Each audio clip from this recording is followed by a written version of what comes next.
To the Point with Michael Williams. Good morning. The immigration debate, it rages on. It has for decades at the southern border in Florida, where Governor Ron DeSantis last year made headlines sending Venezuelan migrants to Martha's Vineyard. And moving migrants from one place to another continues to be a story. My guest today, immigration attorney Richard Hujber. And we appreciate you being with us, sir, a longtime noted immigration attorney in our community. And I thought as we're starting to move into the week before the 4th of July, and we're a nation of immigrants, it was a time to talk about it. Frame the immigration story from a Florida-centric point of view. A lot of new changes, new law. Where are we? And let's first begin. How many immigrants, illegal immigrants, would there be in the state of Florida?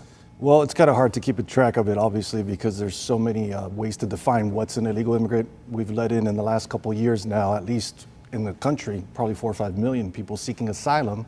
So are those people considered illegal or not? It's kind of up for debate. And what about in Florida? Florida could be upwards of 1 million. It could be 1 billion. It's hard to say. It's not exactly a number that they're able to really quantify in a very specific way. But in a state of 22 million people, full-time, Yeah. a significant number. But again, you said even there, the issue of if they're here for asylum or they're here illegally is part of the debate that goes on, part of the gray area. That's right. And even in the context of whether it's immigration that's legal immigration versus illegal immigration, what are the distinctions and the differences is actually an important issue as well. First of all, why should Floridians care about this debate? We have such a huge community. I mean, in my office, we're getting calls now with regard to this new law on a daily basis, dozens and dozens of phone calls because this new law is such a huge subject in the community. Talk about the new Florida law. Frame it for us. Well, it's a very interesting law. It's similar to what Arizona tried to do about 10 years ago or more. And it's basically all about E-Verify for employers with more than 25 employees. It's all about, hospitals that receive Medicaid and whether they should be able to report the immigration status of the people that get treatment in hospitals. It's about receiving from the border states, the immigrants that wind up coming to Florida, and trying to stop that, I guess, is the point of the law. And so there's a lot of aspects to it that's really raising a lot of concern. The issue of driver's licenses and whether you can actually use an out-of-state driver's license to live in Florida, because there are some states that allow you to get a license regardless of your immigration status. So they use one from, let's say, New York or another state, live here in Florida, and the police locally are like, what's up with this? How long can we tolerate this? There are viewers, and we'll have people on all sides of that issue, but there are those who will hear this and say the debate for them stops at, if it's illegal, it's illegal, it's illegal, and that's where the debate should stop. What do you say to that? It's interesting. My parents came as immigrants from Hungary. And so from Hungary, they had to cross a few countries to finally wind up in Amsterdam, in Rotterdam, actually. And did they have a visa, or were they legally allowed to go through these countries to seek asylum? And then they wound up coming to the United States, but they had to wait 2-3 years in Holland to be able to come here. So these recent waves that have come are really not coming with a visa, not coming in a lawful manner necessarily, but we are allowing them to seek asylum and not really looking at their actual merits of their asylum cases. So they're being told if you seek asylum, if you express a fear at the border, without the manpower and the resources to really look at their claims, they're being led into the country to pursue these asylum cases, whether they're with merit or not, and that winds up buying them years in this country. In a certain way, I could hear people who are concerned about what many call open borders and their perception that you're making their case for them, that we need to tighten that up. In some ways, those, I'll call it anti-immigration, would say, well, he's making our point for us. Am I missing something? It's interesting because they come to my office. Sure. So they will tell me the story of why they're coming. And so many are coming because they already have family here, and that family here doesn't even necessarily have legal status. And so the other side of this argument would be, well, there are people waiting for years to come here legally to join family here that are actually petitioning for them that have legal status here. And is that somehow jumping over this, line, so to speak, and skipping the line? And that's a huge issue because some have meritorious asylum cases, but I don't think it's anywhere near, even close to a percentage that's significant. So it's certainly it's a topic of controversy for sure. So how do we untie this knot? We've been having this debate. The last significant reform in the country was 1986, and you and I, somebody could freeze frame the debate or discussion being had 5 years, 10 years ago, 15 years ago, and say, wow, sounds like it was Richard Hujber saying the same thing 10 years ago and 5. How do we move beyond this? It's funny because I do go to DC every year and I try to advocate on behalf of my clients that have TPS, my clients that have DACA, the DREAM Act status that they TPS. have. So temporary protected status where they have a work permit, they're allowed to stay here.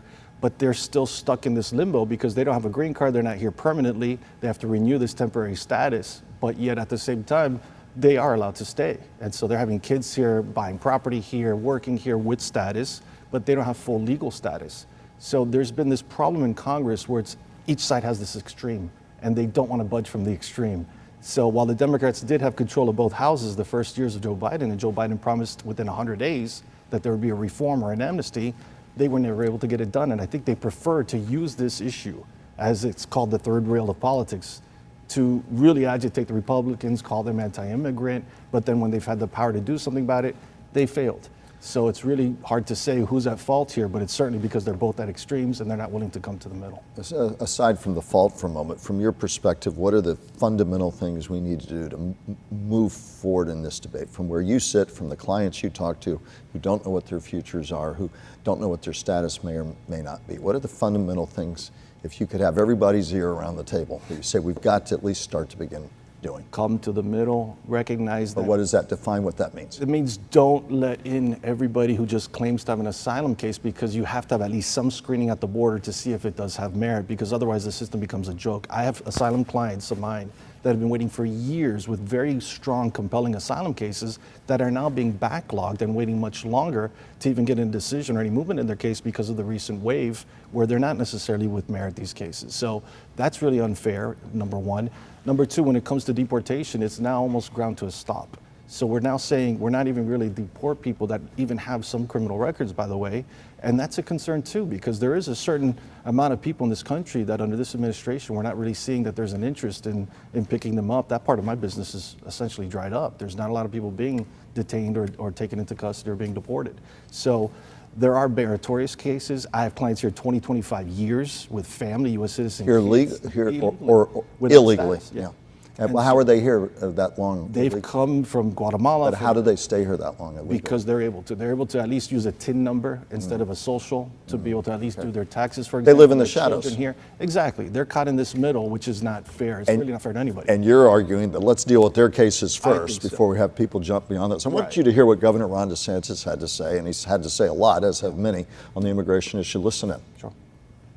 But this country is falling on its face with respect to ensuring the sovereignty of our country. I'm a big believer in constructing a border wall because you're never going to have enough people to be able to cover the entire border. So this is what the debate on both sides tends to boil down to sound bites. Talk about that. Yeah, and his new law really addresses this, and it's an interesting new law because immigration is federal. Immigration is federal in jurisdiction, federal in nature. So the state does not have the authority or the power to detain, to arrest, or deport anybody. It's ICE, it's the federal government.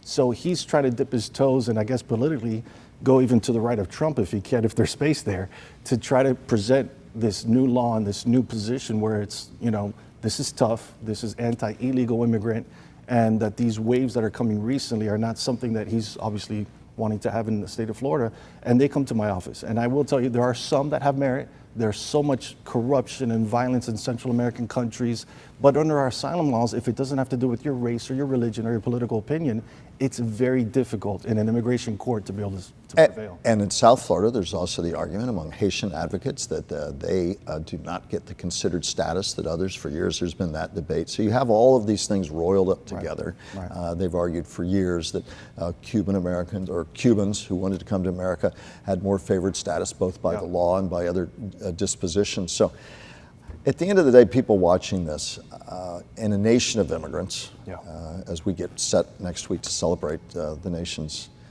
Independence Day, what are the takeaways you want people to have on where we are in Florida, where we need to go? Well, I'm the son of immigrants, but I worked in the government for years, both kind of in prosecution and also writing decisions for immigration judges. So I think I see both sides of this issue pretty fairly.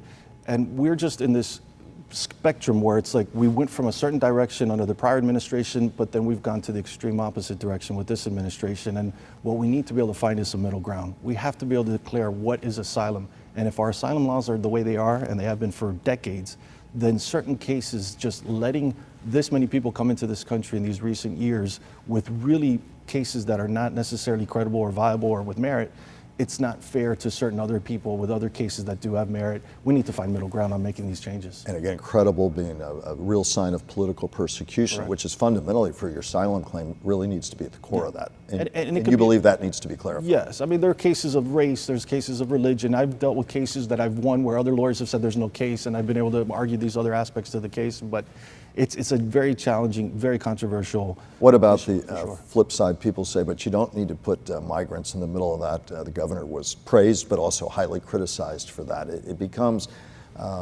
they become the kickball, really, for both sides of this debate. Your thoughts about that? That's what I literally tell my clients just about every day in my office, in my conference room. Tell them what? This debate is that there's a football game going on, you're the football. Each side's kicking you around, you're stuck in this limbo. Nobody's really doing anything about this in Congress. And so they're caught. So what do you in the do? middle. Just tell them stay the course and hang in, hold tough? If they have a meritorious case, we got to do the case, because right now with this new law taking place, I mean, they're scrambling to be able to find some case. Do they have a brother who's a U.S. citizen they haven't spoken to So they in can forever, stay here, we live maybe- and work. Yeah, so at least they have something viable, something pending, so they have a receipt from immigration showing that they're doing something about their status, even if they haven't had for years. Last and briefly, what kind of country are we without these people coming here, both legally and also those who are illegal but would like to become legal? They take a considerable part of the bandwidth of the political debate, but where are we without them? Some would say we're better off, close the borders. Others say, no, we need them to do the jobs that many Americans native-born don't want to do.